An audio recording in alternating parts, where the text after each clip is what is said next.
வணக்கம். இது உங்கள் சிவி ஜோன். எல்லாரும் எப்படி இருக்கீங்க? இப்போ பார்த்தீங்கன்னா ஒரு பங்கமான ஒரு சம்பவம் வைரலாக போயிட்டுருக்கு. அதாவது யானை தன் மேலே மண்ணை வாரி போட்டுக்கும் அப்படின்னு சொல்லுவாங்க இல்லையா, அந்த மாதிரி வந்துட்டு இங்கே வந்து ஒரு சம்பவம் நடக்குது. முத்துக்குமரன் பார்த்து சகிக்காமல் எச்சரிக்கை கொடுக்குறாரு. சரியில்லை, நல்லா இல்லை, நீங்கள் பண்ணுறதை நிறுத்துங்கன்னு சொன்னதுக்கப்புறம் தான் நிறுத்துகிறாங்க.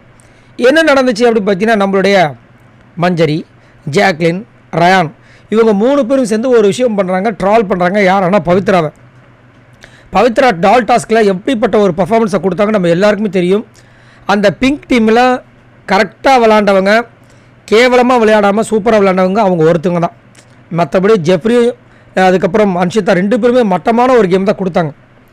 அப்படின்னு இருக்கும்போது அந்த பவித்ராவோட கேமை இங்கே வந்து ஜாக்லின், மஞ்சரி, ரயான் வந்துட்டு ஜாக்லின் தான் வந்து பவித்ரா மாதிரி டாலுக்கு பதில் செருப்பு கையில் வச்சுக்கிற மாதிரியும், அதை வந்து பிடுங்கிறதுக்கு ஜாக்லின் மாதிரி வந்துட்டு மஞ்சரி வர்றதையும், கேப்டன் கூப்பிட்டவொடனே இவர் ரயான் வர மாதிரியும் ஒரு மாதிரி பண்ணுறாங்க. அது ரொம்ப இரிட்டேட்டாக இருக்குது, பார்க்குறதுக்கு கேவலமாக இருக்குது. உடனே முத்துக்குமரன் நாங்கள் பார்த்துட்டே இருக்கார். ஃபஸ்ட்டு கம்முன்னு தான் இருக்கார். சரி இது எங்கே தான் போகுதுன்னு. கடைசியில் ஒரு கட்டத்தை மீறி ஒரு மாதிரி எல்லையை மீறுற மாதிரி இருக்கும்போது அவரே சொல்லிட்டார், பார்க்குறதுக்கு நல்லா தயவு செஞ்சு நிறுத்துங்க அப்படின்ட்டார். அதுக்கப்புறம் தான் நிறுத்துகிறாங்க. இதை நிறுத்தாமல் இருந்தது தான் கண்டிப்பாக முத்துக்குமரன் மேலே எனக்கு செம்ம கோவம் வந்திருக்கு. ஏன்னா நேற்றுலேருந்து மஞ்சரி மேலே எனக்கு ரொம்ப கோவமாக இருக்குது. ஒரு நல்ல பெஸ்ட்டு பர்ஃபார்மராக வந்து டாப் 5ல் வராங்கன்னா அவங்களோட கேரக்டர் எவ்வளோ சூப்பராக இருக்கணும். ஏன் இந்த அளவுக்கு மஞ்சரி மாறினான்னு எனக்கு ஒன்றும் புரியல. தலைகனை ஏறிடுச்சா? ஏன்னா அவங்கக்கிட்ட அந்த ஒரு விஷயம் இருக்குது. ஸ்டார்டிங்காக பார்த்தீங்கன்னா அந்த கேப்டன்ஷிப் கிடைச்ச உடனே அந்த வாரம் ரொம்ப ஒஸ்ட்டாக பிஹேவ் பண்ணாங்க. அதுக்கப்புறமா சூப்பரான பர்ஃபார்மன்ஸ் கொடுத்தாங்க, நல்ல ஒரு திறமையான ஒரு போட்டியெல்லாம், அதெல்லாம் மாற்றுக்கிறது கிடையாது. ஆனால் இப்போ வந்தவங்க நிறைய பேர் வந்து மஞ்சரி மேம் சொன்னதுனால இவங்களுக்கு உள்ளுக்குள்ளே ஒரு தலைகணம் ஏறிச்சான்னு தெரில, அதிகப்படியாக வந்து பவித்ரா கலாய்க்கிறாங்க. லாஸ்ட் வீடியோவில் கூட சொல்லியிருப்பேன், பவித்ரா வந்து என்னால் தான் வெளியவே தெரிஞ்சா எப்படி அப்படின்னு கேட்டால், அவங்க வாயில் வந்து முட்டையெல்லாம் ஊற்றுனாங்களே, அதனால தான் பவித்ராவே தெரிஞ்சாங்களாம். இல்லைனா தெரிஞ்சிருக்க மாட்டாங்களாம்.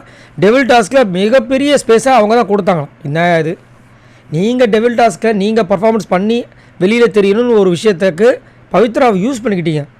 ஆனால் பவித்ரா வெளியில் அப்போ தெரியல, அவங்க ஃப்ரம் டே 1லேயே தெரிஞ்சிட்டாங்க பவித்ரான்னு ஒருத்தவங்க.